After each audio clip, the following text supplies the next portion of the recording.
बच्चों एग्जाम के दिनों में सबसे ज़्यादा इम्पोर्टेंट होता है कि किसी भी टॉपिक को फास्ट एकदम रिवीजन करना। तो इसी वजह से अपन एग्जाम के लिए एकदम क्विक रिवीजन सीरीज स्टार्ट किए। इससे अपन हर चैप्टर को बहुत फास्ट रिवाइज करने वाले हैं और काफ़ी इंपॉर्टेंट हो जाएगी जे और नीट के लिए स्पेशली। फर्स्ट चैप्टर अपना मॉल कॉन्सेप्ट है यहाँ पे। तो चलिए स्टार्ट करते हैं। और हर चैप्टर को मैंने यहाँ पर कुछ कॉन्सेप्ट में ब्रेक किया और आपको बहुत मज़े आने वाले हो इस तरीके से पढ़ने में। मेमोराइज जो मेमोरी रिटेंशन है वो काफ़ी ज़्यादा स्ट्रॉन्ग हो जाएगा आपसे अगर आप इस कॉन्सेप्ट वाले तरीके से चीज़ों को रिवाइज करोगे। तो सबसे पहला कॉन्सेप्ट है क्लासिफिकेशन करते हैं अपन मैटर का। तो जब मैटर का क्लासिफिकेशन करते हैं तो फिजिकल और केमिकल क्लासिफिकेशन की अपन बात कर सकते हैं। फिजिकल तो सिंपल सॉलिड लिक्विड गैस हो जाएगा, ठीक है। इतना अपन को ध्यान रखना है। बस इसमें आप इतना ध्यान रख सकते हो कि यार जो काइनेटिक एनर्जी होती है वो सबसे ज़्यादा गैस में होती है और जो intermolecular force of the attraction होते हैं वो सॉलिड में ज़्यादा होते हैं, जब भी तो मॉलिक्यूल्स एकदम पास पास रहते हैं। बस इतना याद करना है।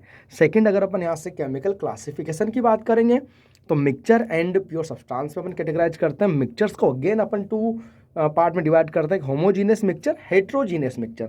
होमोजीनियस मिक्सचर जो होता है बच्चों एक यूनिफॉर्म कंपोजिशन होता है, ठीक है। और जैसे अपने पास सॉल्यूशन होता है ना, सॉल्यूशन जो होमोजेनस मिक्सचर्स ही सॉल्यूशन बनाते हैं बेसिकली, जिसमें अपन आगे जाके कंसंट्रेशन टर्म्स में डिटेल में पढ़ेंगे इनको, ठीक है।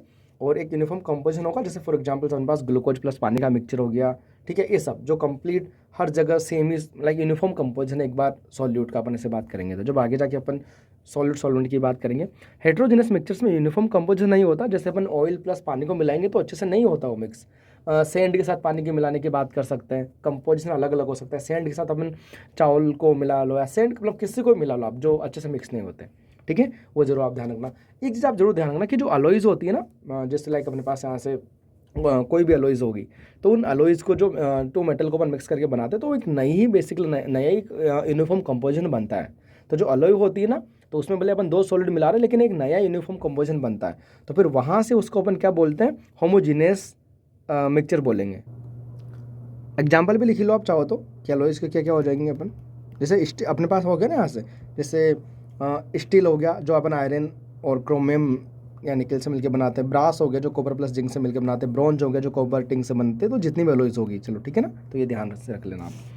उसके बाद अपन किसी भी एलिमेंट की रिप्रेजेंटेशन की बात करेंगे बच्चों, तो जेड एक्स है। जेड यहाँ पर एटॉमिक नंबर है या फिर प्रोटॉन। किसी भी एटम में जो अगर अपन एटॉमिक नंबर प्रोटॉन तो सेम ही होगा हमेशा एक्स, जो भी उसका रिप्रेजेंटेशन होगा सिंबल। और ये मास नंबर होगा। एक चीज़ यहाँ से ध्यान से इंपॉर्टेंट रखना कि मास नंबर और एटॉमिक मास में कोई रिलेशन नहीं होता आपस में। मास नंबर तो जस्ट नंबर है जो न्यूट्रॉन प्लस प्रोटॉन से आता है, ये हमेशा इंटीजर ही होगा। जबकि जो एटॉमिक मास होता है वो कोई भी अपने डिफरेंस जो भी आइसोटॉप्स होते हैं किसी भी एलिमेंट के, उनका एवरेज मास होता है, ठीक है। एक तो ये बात हो गई। और दूसरी जो इंपॉर्टेंट बात यहाँ पे, किसी भी न्यूट्रल एलिमेंट के लिए अगर अपन बात करेंगे, ठीक है ना, कोई भी न्यूट्रल एलिमेंट हो अपने पास यहाँ से, कोई भी न्यूट्रल एलिमेंट हो, तो न्यूट्रल एलिमेंट के लिए number of the electron, proton और जेड एटॉमिक नंबर ये एग्जैक्टली सेम ही होगा। जैसे मैंने यहाँ पर आपको 11 Na बोल दिया, लाइक सोडियम है अपने पास, यहाँ से 11 Na 23 हो गया। तो यहाँ पर आप देखोगे इसमें इलेक्ट्रॉन भी 11 है, प्रोटॉन भी 11 है और एटॉमिक नंबर भी अपन इसको 11 बोलेंगे। इस तरह से ध्यान से देख सकते हैं अपन। चलो कॉन्सेप्ट नंबर 3 में अपन कुछ बेसिक टर्म्स के बारे में बात करेंगे। सबसे पहले आइसोटोप्स आ गया। तो देखो आइसो का मतलब होता है same, similar, okay. Iso similar हो गया, आइसो आइसो। और जो टोप, तो इसको ऐसे याद करो, आइसोटोप्स मैंने ऐसे याद कर रखा है। टोप यानी प्रोटोन, प्रोटोन वाला साउंड कर रहा है, यानी सेम प्रोटोन होगा, सेम एटॉमिक नंबर होगा, मास नंबर डिफरेंट हो जाएगा। आइसो बार, तो बाहर से इस ट्रिक से याद करो कि यार बाहर जो होता है ना अपन बेसिकली यहाँ से जो मास नंबर हो जाएगा बेसिकली अपन यहाँ से ना, हाँ ये अपने पास यहाँ से क्या हो जाएगा, मास नंबर हो जाएगा। मास नंबर इस तरह से याद कर लो कि बाहर हिंदी में बाहर होता है ना ऐसे, तो यहाँ से मास से मास नंबर इजीली याद हो जाएगा आपको, ठीक है। और डिफरेंट इसमें प्रोटोन एटॉमिक नंबर होगा। आइसोटोन सेम न्यूट्रॉन होगा और डिफरेंट प्रोटोन होगा। आइसोटोन यानी न्यूट्रॉन ही साउंड कर रहा है। आइसो इलेक्ट्रॉन तो वैसे भी इलेक्ट्रॉन ही साउंड कर रहा है। आइसो स्टार्स यहाँ पर देखो सेम इलेक्ट्रॉन है लेकिन साथ में एटोमिसिटी यानी जो नंबर ऑफ द एटम है उस इलेक्ट्रॉन में वो भी अपने पास यहाँ से सेम हो जाएंगे। तो थोड़ा सा ध्यान रख लेना इसके रिगार्डिंग भी। आइसो डाइफर्स, इसमें n-p की वैल्यू सेम होती है, या फिर इसको अपन डायरेक्टली जल्दी करना चाहो तो a-2z a-2p भी लिख सकते हो। जेड पी तो है, अरे कैसे, मतलब आप न्यूट्रॉन बेसिकली क्या होता है, a-p तो होता है, तो a-2p हो गया ना ये, ओके। मैं डायरेक्टली लिख रहा हूँ इसको यहाँ से ऐसे, तो ये -p तो होगा, तो आप इसको चाहो तो ऐसे लिख सकते हो, ओके। नाउ कॉन्सेप्ट नंबर 4 की बात करेंगे बच्चों। तो यहाँ से मान लो कि अपना रियल मोल कॉन्सेप्ट स्टार्ट होगा, है ना। और यहाँ से जो एटॉमिक मास यूनिट, यूनिफाइड मास और एम है, तो अपन को एम डिफाइन करने के लिए क्या क्या साइंटिस्ट लोगों ने कि उन्होंने कार्बन को लिया, कार्बन का भी जब भी, अच्छा मैं जब भी कार्बन बोल रहा हूँ तो ऑटोमेटिक समझ जाना कार्बन 12 आइसोटोप ही है ना। हाँ, अगर मेरे को दूसरा आइसोटोप बोलना पड़ेगा तो फिर मैं अलग से बोल दूंगा कि यार इस कार्बन के 12 आइसोटोप की बात नहीं कर रहा मैं। तो कार्बन लिया इन्होंने जो 12 आइसोटोप वाला, और उसका 12 इक्वल पार्ट किए। तो जब 12 इक्वल पार्ट किए तो वो उसकी वैल्यू 1 AMU के अपन बात कर सकते हैं। हाँ, 1 AMU के वहाँ से इक्वल आती है। तो यहाँ से अगर आप देखोगे, ठीक है, 1/12 इंटू 1.99 इंटू 10⁻⁻23 ग्राम होता है, जो एक एटम का मास बहुत कम होता है। देखो जो कितना कम है, तो इसका 1/12 पार्ट की, तो फिर जब ये वैल्यू आती है ना, आप इसमें डिवाइड करके लिखोगे, बेसिकली 1.9 से डिवाइड करोगे, इसको नीचे लेके जाओगे, तो अप्रोक्स देखो ये बेसिकली एन अवोगाद्रो नंबर होता है ना अपने पास यहाँ से 6.022 इंटू 10⁻23, तो ये इतना हो जाएगा 1/Na। तो ये सबसे ज़्यादा इंपॉर्टेंट फॉर्मूला है कि अगर आपने 1 AMU जो बहुत ही कम है उसको Na से मल्टीप्लाई किया तो फिर 1 ग्राम हो जाता है वो। तो AMU into Na equal to 1 gram होता है। काफ़ी ज़्यादा इंपॉर्टेंट है, डायरेक्टली याद रख लेना। ये MU की वैल्यू आप ग्राम में और केजी में भी याद रख सकते हो। ग्राम में याद रख लो, केजी में आप कन्वर्ट कर ही लोगे फिर वहाँ से। ओके, नाउ नेक्स्ट है एटॉमिक मास। तो एटॉमिक मास सिंपल एक मास ऑफ द एन एटम होता है, ठीक है ना। और ये बेसिकली काफ़ी कम है, तो बेसिकली इसको केजी में, अच्छा ना कि बहुत -23 24 के रेंज में करने से बढ़िया कि इसको AMU में बोल दो। तो अपन इसको हमेशा AMU में बोलते हैं डायरेक्टली। और हर एटॉमिक मास बेसिकली डिफरेंट ही होगा। जैसे कार्बन का 12 AMU हो गया, और देखो कार्बन का 12 AMU है ना, तभी तो उसका 1/12 1 AMU हो गया। तो 1 AMU अपन कार्बन 12 के रेस्पेक्ट में बात कर रहे हैं, वहाँ से भी प्रूफ होता है। नाइट्रोजन का जैसे अपने पास 14 AMU होता है, ठीक है, हीलियम का 4 AMU, कार्बन का 12 AMU, ये सब कुछ। रिलेटिव एटॉमिक मास की बात करेंगे सेकंड पे, तो सीधा आपको AMU से डिवाइड कर देना है, मतलब विदाउट यूनिट लेस होगा ये। 1 AMU के रेस्पेक्ट में जो भी मास होगा उसको अपन रिलेटिव एटॉमिक मास बोलते हैं। थर्ड नंबर पर अपना ग्राम एटॉमिक मास आ जाता है बच्चों, और ये मास ऑफ द Na एटम्स। अब Na कितने सारे एटम्स होते हैं, मतलब बहुत सारे, 6.022 इंटू 10⁻23, इतने सारे एटम। यानी कि बच्चों ये 1 मोल एटम है, 1 मोल एटम का मास होता है ग्राम एटॉमिक मास। मतलब आप देख रहे हो ना कि बहुत सारे एटम्स मिलके जो मास बना रहे हो, ग्राम एटॉमिक मास है। इसको अपन ग्राम एटम से भी रिप्रेजेंट करते हैं, और मास ऑफ द 1 मोल एटम भी बोल सकते हैं। ग्राम एटम ध्यान रखना, हाँ ये बहुत इंपॉर्टेंट होगा, क्योंकि जब ग्राम एटम आएगा तो उसको आप 1 मोल ही समझना है। ग्राम मॉलिक्यूल आ गया तो 1 मोल मॉलिक्यूल, ग्राम एटम आ गया डायरेक्टली तो 1 मोल। हाँ ठीक है, तो बहुत, मैं अभी आगे जाके आपको इसको और क्लियर कर दूंगा एक एग्जाम्पल देखिए। उसके बाद कॉन्सेप्ट नंबर 5 ही चल रहा है। 5 के बी बेसिकली एटॉमिक मास पढ़ा, तो इससे एटम के लिए एटॉमिक मास, मॉलिक्यूल के लिए मॉलिक्यूलर मास हो गया। तो ये जितने भी उसमें एलिमेंट्स रहेंगे, जैसे कार्बन है CH4, तो इसमें 4 हाइड्रोजन है, 1 कार्बन है, तो हाइड्रोजन का तो 1 रहता है और कार्बन का 12, तो इसमें 16 AMU हो गया। ऐसे H3PO4 हो गया, तो 3 + 3 1 + 64, तो पूरा का पूरा आप यहाँ से काउंट कर सकते हो H3PO4 का भी, ठीक है। हाँ, और रिलेटिव एटॉमिक मास की बात करें तो 1 AMU से डिवाइड कर देंगे। ये अगेन 1 ग्राम मॉलिक्यूल का मास, Na मॉलिक्यूल या 1 मोल का मास हो गया। CH4 का 16, H2SO4 का 98 और CO2 का 44। नेक्स्ट मोल की बात करेंगे, तो चलिए finally one of the most important concept mole. ये क्या होता है कि अपन मान लेते हैं बच्चों, क्या किया अपन ने कि 12 ग्राम क्या लिया, कार्बन लिया। अब जब भी मैं आपसे 12 ग्राम कार्बन लिया है ना, और जब भी मैं आपको आइसोटोप ने बोल रहा है नहीं C12 वाला है, तो 12 ग्राम कार्बन लिया। अब उसमें एटम देखिए यार, इसमें कितने कार्बन के एटम है बच्चों। तो जब अपन ने साइंटिस्ट लोगों ने ये 12 ग्राम कार्बन लिया, तो देखिए यार इसमें तो बहुत सारे एटम है, एकदम इनफाइनाइट जैसे बहुत सारे, और ये निकल के आते हैं Na एटम। ये 12 ग्राम कार्बन है मेरे पास, 12 ग्राम कार्बन, तो इसमें कितने एटम है, 1 मोल एटम बोलेंगे इसमें। तो साइंटिस्ट लोगों ने बोल दिया कि 12 ग्राम कार्बन में जितने एटम्स होते हैं, वो जो एंटिटीज लाइक जितनी होंगी, फिर उस वही अपन बोलेंगे total entities is there are atom in exactly 12 gram carbon. और फिर इसको अपन आगे Na एटम्स बोल दिया, वैल्यू में भी बात कर सकते हैं। तो 12 ग्राम को अपन 12 ग्राम में बेसिकली जब वहाँ से देखा अपन ने, तो उसको जब मोलिकुलर वेट कार्बन से डिवाइड किया, तो फिर अपने पास वहाँ से मोल आ गए। तो फिर अपन एक काफ़ी इंपॉर्टेंट फॉर्मूला बना लिया अपना है, बहुत प्यारा सा फॉर्मूला है, बहुत इंपॉर्टेंट है, पूरी फिजिकल केमिस्ट्री का है। मान लो कि सबसे ज़्यादा यूज होने वाला कोई फॉर्मूला है बेटा, तो ये है पूरी फिजिकल केमिस्ट्री का, बहुत मतलब मोस्ट इंपॉर्टेंट फॉर्मूला है पूरी फिजिकल केमिस्ट्री का, मास बाय मोलर मास। और कभी कभी अगर अपन को टोटल पार्टिकल्स की हो ना, जैसे मैंने आपको Na पार्टिकल्स दे दी, इतने पार्टिकल्स दे दिए, तो आप Na से डिवाइड कर लो, तब भी अपने पास मोल आ जाएगा। अब किस तरह से क्वेश्चन आएगा, मैं आपको क्या समझा रहा था, मान लो डिफरेंस समझो आप, कि आपको 20 ग्राम एटम गिवन है ऑफ सोडियम और 20 ग्राम ऑफ सोडियम है, तो 23 ग्राम, सॉरी 23 है, 23 ग्राम ऑफ द सोडियम। तो इसका मतलब है कि मेरे पास सोडियम के टोटल जो एटम है 23 ग्राम है, और यहाँ पर 23 ग्राम एटम है, इसमें डिफरेंस समझो, ये तो सीधा 1 मोल होता है, ग्राम एटम 1 मोल ही होता है, तो कितना सारा हो गया। अब आप जब यहाँ से देखोगे मोल को मास में कन्वर्ट करोगे तो फिर बेसिकली अपन उसको 23 से मल्टीप्लाई कर देंगे आप से, तो वो हो जाएगा अपने पास यहाँ से। और ये 23 ग्राम को मोल में कन्वर्ट करना चाहेंगे तो उसके मोल के मास से डिवाइड करेंगे अपन। ये तो मास है, ये मास है और ये मोल है, तो आप डिफरेंस समझो, ग्राम एटम मोल ही होता है। अगला जिसमें बहुत बार आप, जिससे बहुत सारे बच्चे कन्फ्यूज होते हैं, कभी कभी आपसे सिंपल पूछूं कि यार मेरे पास 1 मोल H2 मॉलिक्यूल है, क्या है 1 मोल H2 मॉलिक्यूल है, इसमें बताओ हाइड्रोजन एटम कितने हैं, तो हाइड्रोजन एटम कितने हो जाएंगे, 2 मोल हो जाएंगे। तो रिवर्स में आपसे पूछूं कि 2 मोल हाइड्रोजन एटम में कितने हाइड्रोजन गैस के मॉलिक्यूल बनेंगे, ठीक है, तो वो फिर अपने पास वहाँ से उसे 2 से डिवाइड कर लेंगे। तो इसलिए मैंने सिखाया कि जब भी आपको एटम फाइंड करना हो तो जो एटोमिसिटी यानी नंबर ऑफ द एटम होता है, मतलब जैसे हाइड्रोजन यहाँ पर इसकी एटोमिसिटी 2 है, जैसे P4 हो गया फॉस्फोरस, इसकी एटोमिसिटी 4 होगी यहाँ पर, जैसे एसिड सल्फर होगा तो इसकी एटोमिसिटी 8 होगी। तो वहाँ से अपन क्या करेंगे, एटम फाइंड करना, एटोमिसिटी इंटू जो मॉलिक्यूल्स होगा उससे मल्टीप्लाई कर देंगे अपन यहाँ से, ठीक है, एंड जितने भी मोल होंगे मॉलिक्यूल्स के, तो मोल एटम के आ जाएंगे, जेड एटोमिसिटी है। तो जब मॉलिक्यूल से एटम फाइंड करेंगे मल्टीप्लाई करेंगे, एटम से रिवर्स मॉलिक्यूल फाइंड करेंगे तो जेड से डिवाइड करेंगे, ये जरूर आप ध्यान रख लेना। ओके, चलो उसके बाद ideal gas equation. Ideal gas equation बच्चों मैं आपको बता दूं कि मतलब ये बहुत ज़्यादा इंपॉर्टेंट है, स्पेशली जे के लिए। तो मान लो कि एवरी अल्टरनेट ईयर यहाँ से जे मेंस में इसका आपको एक क्वेश्चन देखने को मिल सकता है, डायरेक्टली मिल सकता है, इनडायरेक्टली भी देखने को मिल सकता है, ठीक है। और नीट में भी यहाँ से अगर अपन देखेंगे तो एवरी मतलब 2 या 3 ईयर छोड़ के क्वेश्चन आते ही है।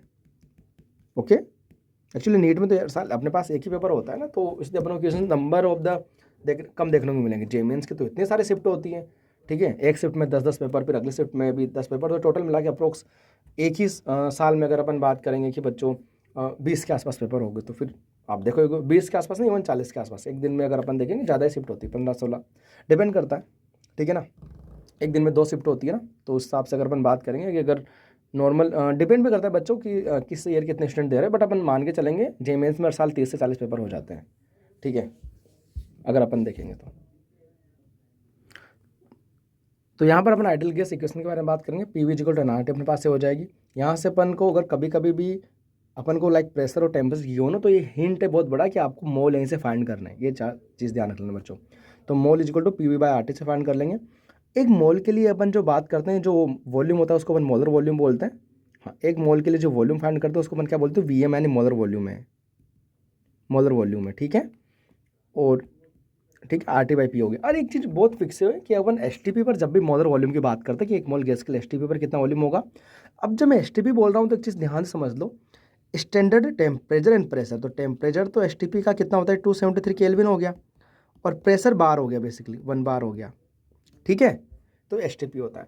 तो अगर आप देखोगे यहाँ पे R की वैल्यू अगर अपन यहाँ से देखेंगे, जब बार में यूज करेंगे बेसिकली लीटर एटम ये यूज करेंगे, फिर तो जब 0.08314 को मल्टीप्लाई करेंगे अपन 273 से तो अपने पास 22.7 आता है। कुछ लोग 22.4 से कन्फ्यूज होते हैं बेटा, तो ये STP नहीं होता, इवन कुछ इसको NTP बोलते हैं, बट मैं तो इसको NTP नहीं बोलता, सीधा ये समझता हूँ कि ये ओल्ड STP था बेसिकली। एक्चुअली पुराने टाइम में ना अपन बाहर की जगह ATM को लेते थे स्टैंडर्ड, उस केस में अपन फिर जब अपन अगर 1 ATM को लेंगे यहाँ से प्रेशर, तो फिर R की वैल्यू 0.0821 लेंगे, तो इसलिए हल्की सी कम आएगी ये वैल्यू 22.7 से। इसलिए अगर आपको कभी भी डेटा गिवन हो डायरेक्टली कि 1 एटम 273 केल्विन, तो उस केस में फिर आप समझ सकते हो कि आपको बेसिकली वो 22.4 लेने की बोल रहा है, ठीक है।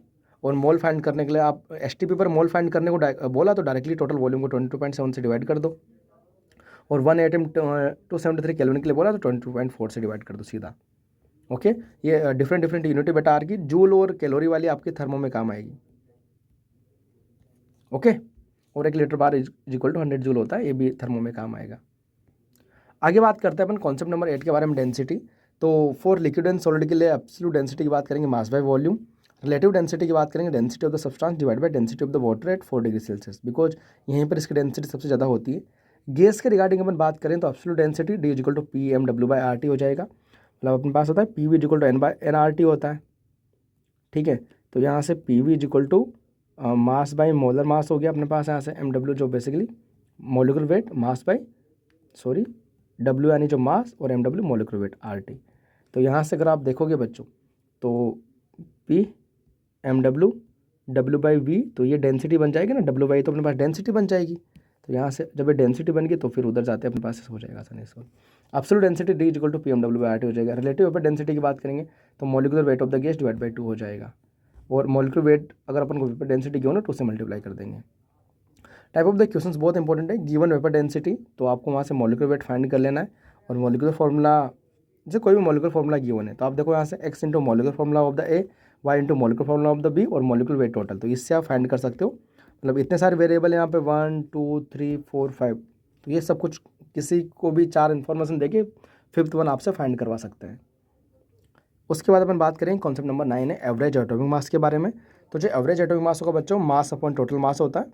मतलब वो कि जो डिफरेंट आइसोटोप्स होंगे ना इसका, तो परसेंटेज जितना भी इनका लाइक मोल परसेंटेज गिवन होगा, ठीक है, या फिर अपन कभी कभी कॉन्स्टेंट प्रेशर टेम्परेचर पर इनका वॉल्यूम परसेंटेज भी दे सकते हैं, तो देख लेंगे। हालांकि जितने आइसोटोप्स है टोटल मिला के तो जनरली 100% ही अपने होगा, तो अपन डायरेक्टली ये जो परसेंटेज है इसको 100 भी लिख सकते हैं। तो total mass upon mole percentage हो गया। और W1 W2 को अपन वहाँ से मॉलिक्यूलर वेट ऑफ द वही जो मोल का फॉर्मूला है मास बाय मोलर मास, तो वहाँ से लिख लिया अपन ने कि MW1 into N1। Okay, average molecular mass की बात करेंगे। मान लो उनके पास डिफरेंट मॉलिक्यूल है, तो उन सब के मॉलिक्यूल्स के मोल और टोटल वेट हो गया अपने पास है। उसके बाद concept number 10 very very very important फिर जेई और नीट बच्चों, बहुत इंपॉर्टेंट है, एम्पेरिकल एंड मॉलिक्यूलर फार्मूला। तो सिंपल सी बात है कि जो एम्पेरिकल फार्मूला होता है बच्चों, कोई फार्मूला नहीं, एक सिंपलेस्ट रेशियो होता है ये जो मॉलिक्यूलर फार्मूला का, और ये मॉलिक्यूलर फार्मूला एक एक्चुअल फार्मूला है। और कभी भी अपन को यहाँ से मॉलिक्यूलर फार्मूला फाइंड करना हो तो अपन n इंटू एम्पेरिकल फार्मूला कर लेंगे। n यहाँ पर क्या है, molecular formula weight divided by empirical formula wait, ठीक है, कि जो अपने पास मॉलिक्यूलर फार्मूला का जो वेट होगा ना, कोई भी मॉलिक्यूलर फार्मूला का उसका मॉलिक्यूलर वेट, और एम्पेरिकल फार्मूला जो सिंपलेस्ट रेशियो होगा उसमें जितने भी एटम्स होंगे उन सबका मॉलिक्यूलर वेट अपन बात कर लेंगे। तो और एम्पेरिकल फार्मूला डिटरमाइन करने के लिए क्या करना पड़ेगा, सबसे पहले अपन को परसेंटेज वेट फाइंड करना पड़ेगा। जनरली गिवन रहता है, नहीं गिवन रहता है तो उसको फाइंड कर लेना। जैसे कभी कभी ऐसे गिवन हो सकता है कि कोई हाइड्रोकार्बन है, कार्बन का 80% है, तो हाइड्रोजन का ऑटोमेटिक 20% हो गया, तो वहाँ से आप वेट परसेंटेज गिवन होगा, वहाँ से मोल परसेंटेज फाइंड कर लोगे। इसको सिंपलेस्ट इंटीजर रेशियो में आप कन्वर्ट कर लोगे बच्चों, कर लोगे आसानी से, कोई दिक्कत नहीं। और किसी भी एलिमेंट का अगर आपको परसेंटेज मतलब किसी मॉलिक्यूल्स में परसेंटेज वेट फाइंड करना पड़े तो उसको टोटल मास से डिवाइड कर लो। जैसे मेरे पास यहाँ से H2O है, अब इसमें मेरे को परसेंटेज हाइड्रोजन का फाइंड करना है, तो हाइड्रोजन का मास 2 होता है, टोटल इसका कितना हो जाएगा, H2O का 18 होता है, तो मैं percentage of the percentage hydrogen find कर सकता हूँ। हाँ बिल्कुल कर सकता हूँ। ओके, और एक मॉलिक्यूल के लिए टोटल वेट होता है, वो मॉलिक्यूलर वेट है उसका, क्या दिक्कत है, वो तो ठीक है ना अपने पास एक सिंगल मॉलिक्यूल के लिए तो जो वेट आएगा वो उसका मॉलिक्यूलर वेट आएगा ना, मतलब। और मोल होगा तो एक मोल मॉलिक्यूल के लिए बोल लो, मतलब फ़र्क नहीं पड़ता वो तो, ठीक है ना इतना। ओके भाई 10 मॉलिक्यूल होंगे तो फिर टोटल मास भी तो बढ़ेगा ना उस हिसाब से, तो वही बोल रहे हैं कि अपन सिंपली डायरेक्टली फाइंड कर सकते हैं ऐसे। Law of the chemical combination की बात करेंगे तो ये जनरली अगर अपन बात करते हैं डायरेक्टली यहाँ से क्वेश्चन नहीं आते, बट इनडायरेक्टली बहुत यूज होता है। तो mass conservation, total mass of the reactant and product like conserve होता है। डेफिनेट एंड कांस्टेंट प्रोपोर्शन की बात करेंगे in a compound ratio of the each component by weight remain same, ठीक है।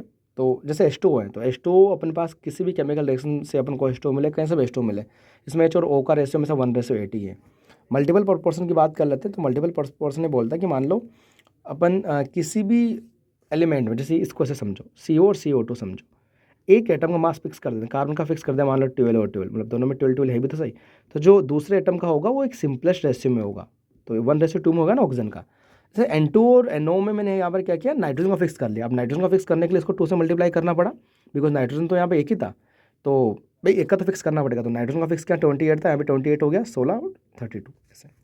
रेसिप्रोकल प्रोपोर्शन की बात करेंगे कि अगर हमारे पास दो एटम्स जिस रेशियो में रिएक्शंस कर रहे हो और उनका जो रेशियो होगा मास का सेम रेशियो होगा, या सब मल्टीपल होगा या फिर मल्टीपल रेशियो होगा। मतलब जैसे 1/8 है तो इसको 1/2 से मल्टीप्लाई कर लो, 1/3 से मल्टीप्लाई कर लो, इसको सब मल्टीपल बोलते हैं। डायरेक्टली 2 से मल्टीप्लाई कर लो, डायरेक्टली 3 से मल्टीप्लाई कर लो, इसको मल्टीपल बोलते हैं। और सेम भी हो सकता है। तो देखो क्या है ये कि जब दो मॉलिक्यूल आपस में रिएक्ट करते हैं, इनका जो मास का रेशियो होगा, जब ये दोनों मॉलिक्यूल किसी फिक्स मास के से रिएक्शंस कर रहे हैं, तो H2S और ऑक्सीजन कर रहा है S से SO2 की फॉर्म में, तो जब यहाँ पर जो रेशियो है मास ऑफ द H2 और मास ऑफ द O2, तो वो भी देखोगे आप 2:32 ही है H2 और O2 का इससे, तो आप देख लोगे ना। Law of the gases volume की बात करेंगे, P = nRT at constant pressure और टेम्परेचर की बात करेंगे। Reactant are always combined in simple ratio by volume and form product. Okay, तो यहाँ से ये जो बोलता है law of the gas volume कि जो रिएक्टेंट होते हैं हमेशा एक सिंपल रेशियो में कंबाइन होते हैं वॉल्यूम के और प्रोडक्ट बनाते हैं। तो सिंपल कांस्टेंट प्रेशर और टेम्परेचर पर वॉल्यूम मोल के प्रोपोर्शनल होता है, वैसे पे अपन बात कर सकते हैं। अवगाद्रोस लॉ क्या बोलता है कि equal volume of the all gas contain equal number of the molecules. बिल्कुल, तो यहाँ पर अपन देखेंगे कि equal volume of the all gas, कि किसी भी गैस का जो वॉल्यूम अगर मान लो इक्वल है तो उसमें मॉलिक्यूल्स भी सेम ही है। जैसे मान लो कि इसका वो3 इन सबका 22.7 एक एसटीपी पर वॉल्यूम है मान लो, इन सब में मोल भी एक ही होगा, मॉलिक्यूल भी इन सब के एक ही होंगे। हाँ, एटम अलग हो जाएंगे, जैसे ओजोन में एटम के लिए 3 से मल्टीप्लाई करने का, ऑक्सीजन में 2 से मल्टीप्लाई करने का, हीलियम में मल्टीप्लाई करने की नीड ही नहीं है। तो वो जरूर आप देख सकते हो। उसके बाद stoichiometry, one of the very very important, मतलब ये मान के चलो बेटा जेई मेन हो गया, नीट हो गया, भर भर के क्वेश्चन आते हैं यहाँ से, भर भर के, और पूरी की पूरी फिजिकल केमिस्ट्री, ऑर्गेनिक केमिस्ट्री से कनेक्ट हो भी बहुत क्वेश्चन आपको यहाँ से देखने को मिल सकते हैं। तो स्टाइचियोमेट्री क्या होता है? Ratio in which mole of the reactants react and moles of the product form. यानी बेटा ये वो रेशियो हैं जहाँ पर रिएक्टेंट्स के मोल रिएक्ट करते हैं और प्रोडक्ट के मोल फॉर्म होते हैं। तो आप सिंपल देखो, ए से बी ने रिएक्ट किया और सी और डी बन गया। तो यहाँ पर अपन देखेंगे Na मोल ऑफ द ए जितने रिएक्ट किए डिवाइड बाय उसका खुद का स्टोइकोमेट्री, बैलेंस रिएक्शंस होनी चाहिए, ध्यान रखना रिएक्शंस बैलेंस होनी चाहिए इसके लिए। Mole of the B divide by Y, यहाँ पर देखो फॉर्म आएगा, ये इसमें लिटिल मिस्टेक है, फॉर्म, अरे प्रोडक्ट तो फॉर्म ही होता है ना, बिल्कुल सही बात है। तो यहाँ पर आप देखो अगर इतने सारे मोल हैं, इतने सारे वेरिएबल हैं, जितनी भी स्पीसीज होगी, किसी भी एक इन्फॉर्मेशन गिवन है और फिर अपन रिएक्शन बैलेंस तो अपन खुद कर ही लेते हैं। तो वहाँ से फिर अपन क्या कर सकते हैं, लाइक किसी के भी मोल फाइंड कर सकते हैं। तो वो कैसे कि खुद का mole reacted mole upon x product के रिएक्टेंट के लिए, तो और स्टोइकोमेट्री डिवाइड में ध्यान रखना, ठीक है। यानी मान लो मेरे को एन बी फाइंड करना पड़े कि एन बी कितना रिएक्ट टू, मान लो एन ए रिएक्टेड गिवन है, कंप्लीट रिएक्शन हो रही है, अपन यहाँ से बात करते हैं। तो खुद का वाई उधर जाएगा, खुद का स्टोइकोमेट्री, जिसका फाइंड करना उसका स्टोइकोमेट्री, और जिसकी हेल्प से कर रहे हैं, जिसका रेस्पेक्ट में कर रहे हैं उसके मोल। तो ऐसे कर सकते हो, तो किसी का भी कर सकते हो आप, सेम ही से एन सी भी फाइंड कर सकते हो। तो एन सी खुद का स्टोइकोमेट्री, जिसके भाई इक्वल है ना, तो वाई इंटू एन बी, तो खुद का अपन दूसरे का, खुद का स्टोइकोमेट्री अपन दूसरे का स्टोइकोमेट्री इंटू दूसरे के मोल, यानी दूसरा कौन, जिसकी हेल्प से अपन कर रहे हैं। लिमिटिंग रिएजेंट, अगेन काफ़ी इंपॉर्टेंट कॉन्सेप्ट होगा, ये भी स्टोइकोमेट्री से ही मॉडिफाइड होकर क्वेश्चन बनता है। मान लो बेटा यहाँ पर 4 मोल गिवन है, ये भी 4 मोल गिवन है। अब मैं बोलूँ कि इनमें से कौन पहले कंज्यूम होगा, लिमिटिंग हो, जो रिएक्शन पहले खत्म हो जाए। तो एक मोल ए 2 मोल बी सेलेक्ट करेगा। तो जब ये 2 मोल ए आएंगे तभी के उसी टाइम पर अगर मान लो, हाँ, तो अपने पास यहाँ से मान लो 4 मोल है, तो जब ए के अगर इसके 4 मोल, इसके 4 मोल है, तो जब ए के 2 मोल कंज्यूम होंगे उसी टाइम पर बी के 4 मोल कंज्यूम हो जाएंगे। तो यानी बी तो पहले खत्म हो जाएगा अपना। तो फिर इस प्रॉब्लम को दूर करने के लिए अपन डायरेक्टली फास्ट क्वेश्चन करने के लिए स्टोइकोमेट्री अमाउंट से मोल डिवाइड कर लेते हैं, और जो ज़्यादा आता है वो एक्सेस में होता है। जैसे यहाँ पर दोनों का स्टोइकोमेट्री, इसका स्टोइकोमेट्री 1 था, इसका 2 था, मोल 4 थे, तो 4/1 4/2, तो जो ज़्यादा आता है वो एक्सेस में हो गया, कम वाला लिमिटिंग हो गया। इस तरह से अपन कर सकते हैं, है ना। और यहाँ से मैं जो लिमिटिंग होगा उसी के अकॉर्डिंग प्रोडक्ट बनता है। जैसे मैं प्रोडक्ट फाइंड करूँगा यहाँ से, तो ये तो फिक्स है, खुद का स्टोइकोमेट्री 1, लिमिटिंग रिएजेंट का स्टोइकोमेट्री इंटू लिमिटिंग रिएजेंट के मोल ऑफ द बी, जो भी 4 गिवन है। तो वैसे अपन फाइंड कर लेंगे ना कि एन सी कितना बनेगा, 1/2 इंटू 4, तो 2 मोल बनेगा। ये भी क्वेश्चन आ जाएगा कि ए कितना कंज्यूम होगा, है ना, एन कितना रिएक्ट हुआ, भाई ये तो रिएक्टेड ही आता है ना, एन कितना रिएक्ट हुआ, खुद का स्टोइकोमेट्री 1 2 ही होगा, तो बी का 2, लिमिटिंग रिएजेंट का 4, तो 2 और 2 बच गया। तो ऐसे भी क्वेश्चन आ जाएंगे कभी कभी आपके लिए, ठीक है। Okay, now concept number 14 again काफ़ी इंपॉर्टेंट होगा, percentage purity and percentage yield. बच्चों ये वाला कॉन्सेप्ट है, ये वाला कॉन्सेप्ट भी अपन बात करेंगे। तो परसेंटेज प्यूरिटी तो अगर अपन बात करेंगे, ये किसके लिए, रिएक्टेंट के लिए होती है, और ये परसेंटेज यील्ड होता है बच्चों, ये प्रोडक्ट के लिए होता है। प्रोडक्ट के लिए परसेंटेज यील्ड। तो परसेंटेज प्योरिटी क्या होती है कि अपने पास कोई सा सब्सटेंस कितना प्योर है। तो ये होता है अपने पास यहाँ से परसेंटेज प्योरिटी, परसेंटेज होगा तो इंटू 100 कर लेना, अरे हाँ, परसेंटेज होगा तो यहाँ पे इंटू 100 कर लेना, कोई दिक्कत नहीं हो। तो actual mass of the reactant का एक्चुअल मास क्या है, total mass of the sample कितना है। सैंपल का मतलब ये चीज़ ध्यान रखना, मान लो आप माइंस में गए खोदने, कुछ भी आपको वहाँ से सिल्वर गोल्ड मिला, तो मेरे पास मान लो बहुत सारा सिल्वर है, इसमें से एक्चुअल जो होगा ना, जैसे मान लो मेरे को 1000 ग्राम मिला, 1000 ग्राम, ठीक है, उसमें से मैं ये फाइंड करना चाह रहा हूँ मैं प्योर कितना है, ठीक है ना, प्योर कितना है। तो प्योर जो होगा बेटा वही रिएक्शंस में करेगा, सॉरी प्योर अपन अगर बोल रहे हैं, प्योर का मतलब होगा जो प्योर होगा वही तो केमिकल रिएक्शन में पार्टिसिपेट करना है, बस इतना ध्यान रख लेना कि केमिकल रिएक्शन में हमेशा प्योर वाला यूज करना है, आपका सारा का सारा आंसर आ जाएगा यहाँ से। ठीक है, हाँ, केमिकल रिएक्शन जो एक्चुअल मास होगा प्योर होगा वो केमिकल रिएक्शन से ही आपको करना पड़ेगा।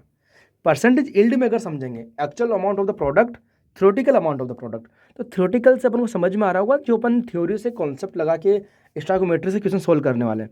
तो यहाँ पर जो थ्योरेटिकल अमाउंट है ये बेसिकली केमिकल रिएक्शन से आएगा, बस इतना ही तो समझना है। एक्चुअल आप बेटा लैब से आएगा, प्रैक्टिकल आएगा, वो ध्यान रखना। प्रैक्टिकल तो अपन लैब में कर सकते हैं, तो ये जरूर आप ध्यान रख लेना। और ये गिवन रहता है जनरली अपन बात करें, मतलब जनरली अपन बात करें ऐसे जो अननो रहेगा ना, तो ये गिवन रहेगा। इसको आप रिएक्शन से फाइंड, गिवन का मतलब है कि इसको आप रिएक्शन से नहीं फाइंड कर सकते, रिएक्शन से थ्योरेटिकल फाइंड करोगे।